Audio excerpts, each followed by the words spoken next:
Hello and welcome to Highlander Newsroom, a program that discusses articles and issues covered in the Highlander newspaper at UC Riverside. My name is Madison Rhines and I'm the editor-in-chief of the Highlander, and I'm your host for today. I'm joined by Sam Lau, our radar editor, Kevin Contreras, our sports editor, and Sina Omar, our assistant features editor. We have a lot to talk about today, so let's get started. So our first article covered today is about college loneliness, written by our contributing writer, Chloe. I definitely resonated with this article, especially when she said the mantra, like, college is supposed to be the best years of your life. And I feel like we were kind of robbed, our generation was kind of robbed as students to have that quote unquote experience.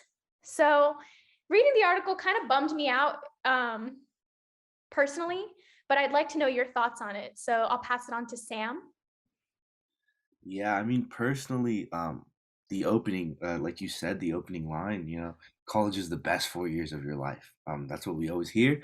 That's what we hear, when you're a senior in high school, you find out where you get in, and you're buzzing. It's a new world. You're away from home for the first time. You're away from your friends and stuff like that. I know, like, on a personal standpoint, one of my best friends throughout college, um, last year, he was really bummed out. He was like super involved in on campus. He was super involved in like a bunch of clubs and stuff, and he really wanted that moment, where it was all solidified, and at least they were able to at least walk last year. But it was still not in the same fashion that you dream of, that all your hard work goes for. So I definitely think that students, including ourselves, are just in a place where we're very lost because, school, like, yes, you come here for the education, but you also come here for the experience. You come here to grow on your own, to grow as a person, really learn who you are. And I think it's been super difficult for people to have that growth as of right now. But I think, it's one of those things where we as students can't control it, and we really just gotta try our best to push through and maybe rely on the people we have around us to kind of get a taste of those experiences while we, hold out and wait for the future and hope that it gets better, honestly. I definitely agree. And I think it does make it 10 times worse that this is out of our control. And I think without that sense of control, a lot of students, I feel like are lost. We miss out on so many important experiences. Like in the article, it states like the first few minutes before class begins is when you talk to everybody around you and get resources for that class. And we're all missing out on that. And I think that's an important thing to discuss as well. Sina? That within my own experience, like this is my first year here, and last quarter we kind of had this half and half type of deal where half of it felt like college like and what gets advertised all over the place, like that whole experience. And then the other half, I spent 98% of my time sitting in my dorm room, staring at my computer, joining club meetings from my laptop, going to class from my laptop. It's honestly, it's kind of isolating, and it feels like the opposite of what we're told when we go into college, because we've been in this whole Zoom platform for almost like we're coming up on the third year. And the whole time, like when I was graduating high school, they were like, hold that hope. By the time you go in college, this whole pandemic thing will be over. You'll have that like stereotypical college experience. So I thought that I was luckier than all the other years, like the class that graduated before me who went in and had their whole first year online, because we had like that kind of taste of in person last quarter. And then now we're back to this whole online Zoom thing all over again. And I feel like that whole little glimmer of hope was just taken away right then and there. So it's kind of down to think about that. Yeah, I agree. It's almost like the rug was swept from under your feet. You had like a little taste of being on campus for a few months and then everything to shut down again. I can't imagine how that must be for the underclassmen who had so much hope to come back to school and have a normal school life. And I feel like that's really affected studies. It's affected so many opportunities that students can have that aren't really as accessible now because school is online. So I feel like in addition to the social factor, it's just students are missing out on resources that aren't advertised by the school, like connecting with peers through email to try and help each other with the class and stuff like that. I feel like the rug was swept from under everybody. Kevin? Yeah, I think what makes college or being a traditional college experience so great is that the social and academic aspect go hand in hand with each other. The same people you go out and have lunch with or go to dinner with are those same people who are there next to you when you're studying and you're cramming for your next midterm or for your final. And so that's all taken away from you when you go back online and you don't have those same people around you. Like y'all were discussing, those few minutes before class, you get to meet people and you get to say, hey, maybe we should study together, or let's go grab lunch, as a way to maybe distract yourself. But that's all taken away now. And so, yeah, it gets really difficult, and that loneliness starts catching up to you, and you start getting a little overwhelmed. And those resources that the school used to provide, maybe the counseling and stuff, yeah, it's still there, but it's not the same. And it definitely does take a toll on you. And I've definitely felt it this quarter, as opposed to last quarter. This quarter, I definitely feel a little more overwhelmed, a little more behind. And it's, just because I thought we were getting back into the rhythm of things, going back in person, that excitement was there. And then out of nowhere, boom, like you said, the rug is swept under you. Yeah, I totally agree. It's a shame. And I mean, I'm probably the only person I know who's optimistic about school coming back to in person or at least hybrid by February, but even myself, I'm losing hope, and I just feel for all the students out there who are losing hope as well. The next article covered was actually an article that I wrote, and it's about how social media has such a big influence on culture and trends that it's managed to make smoking, particularly cigarettes, more popular again. Dare I say, glamorous. Um, I've seen it all over TikTok. Kids are starting to smoke cigarettes more. It's become kind of fashionable almost. And I want to know your thoughts on that. Sina? I heard this idea, like even coming from my friends, and I've seen it on my TikTok For You page. Like people say, like, "Oh yeah, the only reason I'd ever smoke is for like aesthetic purposes, like because it's been so glamorized in like movies and television, and there's this certain like grunge, dark themed aesthetic that comes with it. Like you see somebody chilling in the streets of New York, walking around dressed in all black, walking around with a cigarette, and it's kind of this aesthetic that people are striving for.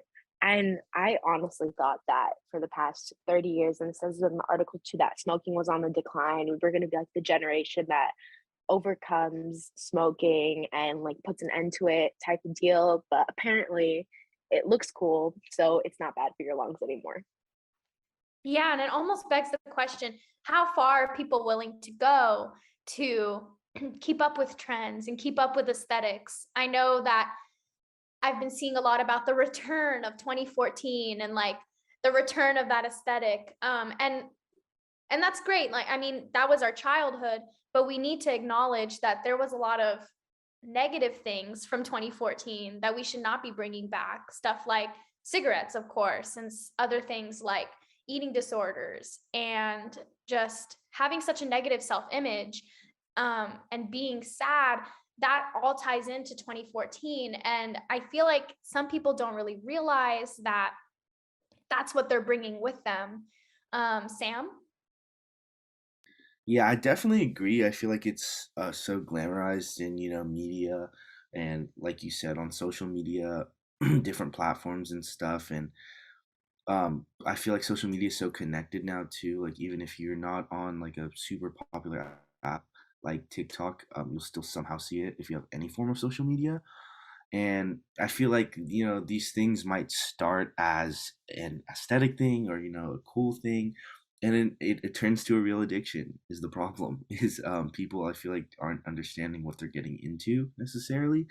They think it's just something like, oh, since I don't want to do it, I'm just trying to look cool. Like it is what it is. And then next thing you know, they're like, oh, I kind of like it. Oh, wait, like oh, like this is like helping me relieve stress or whatever, and the next thing you know, like they're hooked, and that's really how it starts, and then it passes down to the next generation, and it never really ends. And I feel like that's the cycle. I feel like to truly stop something that's so harmful to the body, there needs to be some type of way that individuals understand that, like, short term it might be something that looks cool, but long term it's something that's really hard to kick, and it is truly a real addiction. I agree. And I feel like because of all these niche TikTok pages glamorizing cigarettes and smoking, a lot of people don't realize like the health of like the negative health effects that this will have on them in the future. I mean, we were supposed to be the generation that did away with smoking. And I feel like because of social media and because of apps like TikTok and because of the recycling of all of these trends, I definitely feel like it's going to be a while for another generation to be the ones that end smoking, which is a shame because it was on a decline for almost 30 years. But I mean, it's sad. Kevin? Yeah, so I think what social media and what social media does, for better or for worse, is it knows how to capitalize on our nostalgia, and it knows how to present an aesthetic that is very desirable. And yeah, it's unfortunate that what it chose as its centerpiece is smoking. But not only social media, but also large media companies too. We see it so often in our favorite TV shows. Maybe not the show's favorite, but the fan favorite character, right? With as they're about to deliver their infamous line, or they're about to do something big or like show stopping, it's with a cigarette in hand. So it's like you said, it's a bit unfortunate, and it's not so much that we forgot about the health effects, the negative health effects, but I think it's so much that the aesthetic and the nostalgia is so powerful that we choose to ignore it and partake in it despite the fact that it's bad for us. And like San was saying, the issue with that is that it can lead to pattern forming behavior, and that's something we kind of want to stop.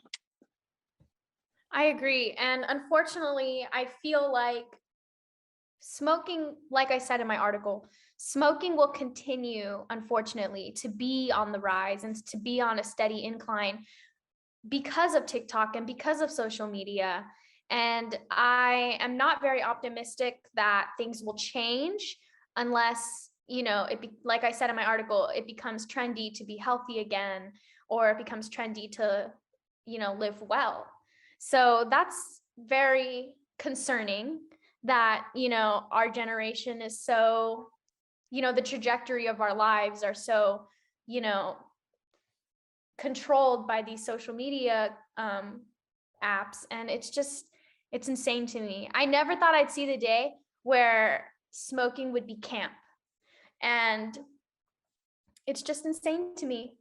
But on a lighter note, our next article that we are discussing is something more fun, and it is from Ashley Chen, our features editor, and she taught us how to make matcha 3 ways. Personally, for me, I love matcha. I'm very picky. I like it to be a little bit on the sweeter side, so I definitely want to follow these recipes. I think the lavender matcha latte sounds the best for me, but I want to know, do you guys like matcha? Do you hate matcha? What are your favorite drinks? Did any of the recipes stand out for you guys? Sina? I personally love matcha, but I feel like it's always hit or miss. Like there's really good ones and then they just absolutely suck. Like not to call anybody out, but coffee bean matcha, I don't like it. It's so milky. While like the Starbucks one, I enjoy that one. But also looking at the article, there were like 3 recipes. There was a chai one, a lavender one, and then like a salted caramel one. And the one that I personally am looking forward most to try is the chai matcha latte because I feel like combining two wonderful teas could do nothing but good. So chai matcha latte has my vote. I definitely agree. Coffee bean matcha latte, no hate. It is a bit milky for me as well. I have to agree with you, Sina. I definitely like Starbucks matcha a little bit better. Um, Coffee bean do not come for me, but I love Starbucks, and I've actually tried matcha and chai mixed together at Starbucks, and it is just like a hug. It is so good, and yeah, maybe I'll try that one at home as well. Sam? Yeah, personally, I'm not a big, coffee guy. I would say honestly, the only time I really drink coffee is when um we have an early morning at work. But besides that, like I would say honestly, I feel like I just order the same thing if I do get coffee. So something like this is super cool. Like I honestly don't mind trying all three. I have no preference on matcha period, just because it's not a really prominent aspect of my life, but it's really cool seeing three different types of flavors and the ingredients that go into them, because I really know, at least know what I'm getting into, and if it even sounds good. So honestly, I'm probably gonna try all three, but I'm really interested in trying the lavender matcha for sure. Just it sounds so soothing. Like, No, yeah. I mean, and I also think matcha is such a better alternative to coffee sometimes because I just like the energy that it gives me. And also no coffee breath. So that's also a plus. Kevin? I really, really like matcha. I'd say maybe a little bit too much. I have a bit of a sweet tooth, and so I really enjoy drinking matcha all the time. But what's great is that, I drink maybe a little bit too much matcha, which means it's hurting my bank account a little bit too much. So what's great is that like these are like easy to make recipes from home. They don't take a lot of ingredients, and it's just like 5 minute prep time, which is like not bad at all. So I'm definitely gonna try the matcha and salted caramel, just because I'm a big fan of that like sweet and salty type combination. I'm probably gonna go buy these ingredients today. Pretty sure I'm gonna like make this as soon as possible, but they all look really, really good. Yeah, matcha is really good. And let me just say, I love our recipe section for features. I think it offers so many healthy alternatives to foods, and it offers so many alternatives to buying the foods that you would want to order out instead making at home. I just love the recipe section, and I hope we can continue it because I think it's super helpful to students. And then our next issue that we will be discussing is an article written by our assistant radar editor, Brenda, and it is about Attack on Titan.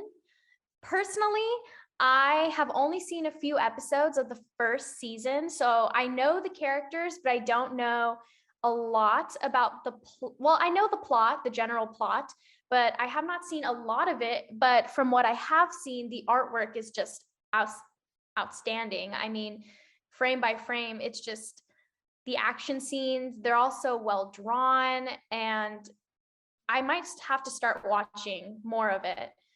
Sam? so I also watched a couple episodes like long back, so I don't really remember much, to be honest. I don't even know why I stopped, in all honesty.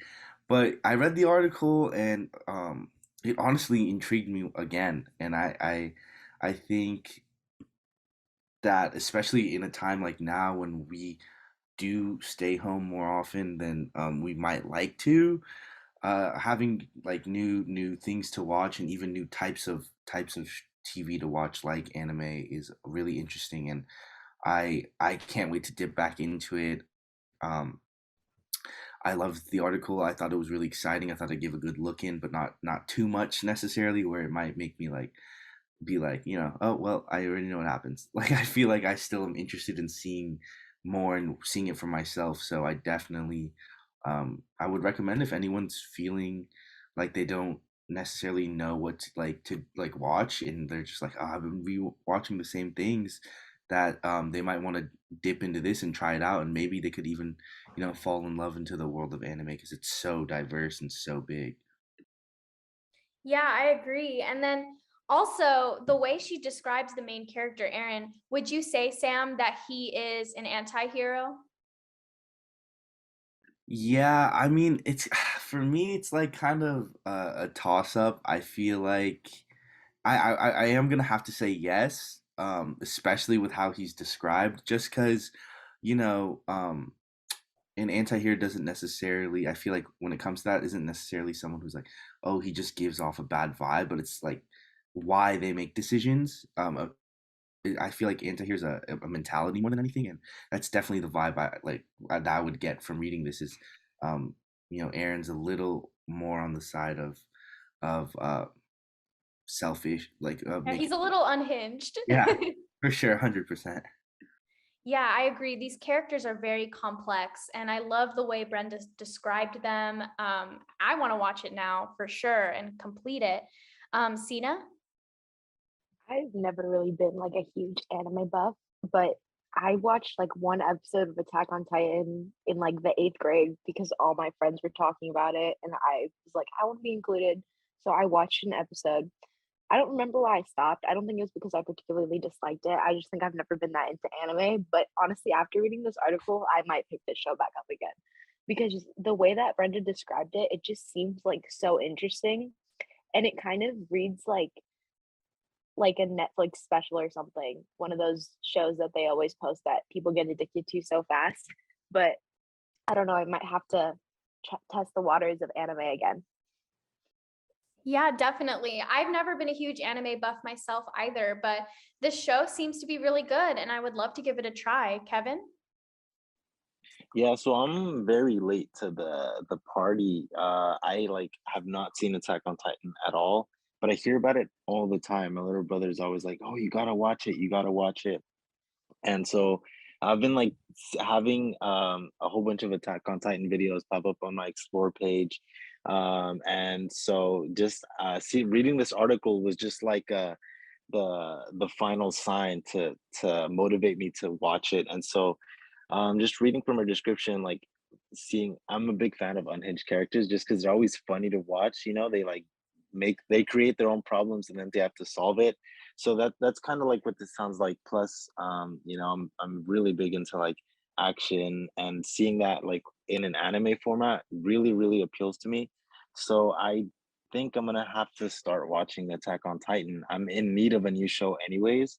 So what better show to watch than Attack on Titan, especially after reading this? Yeah, definitely. I mean, I'm excited now to watch it. She did a really good job on this article, and the characters just sound so, there's just so much to them, each and every one of them. I remember when I got pretty far. I'm on season 1, episode 24, 25. So I got pretty far, and these characters, they all, like, they're not all side characters. A lot of them have their own narratives. They're also complex. So I really, really want to continue watching this, and I probably will after Newsroom. So, but with that, we are out of time. So I would just like to say thank you to my panel and thank you to those listening. I hope you all have a good rest of your day. And yeah, thank you so much.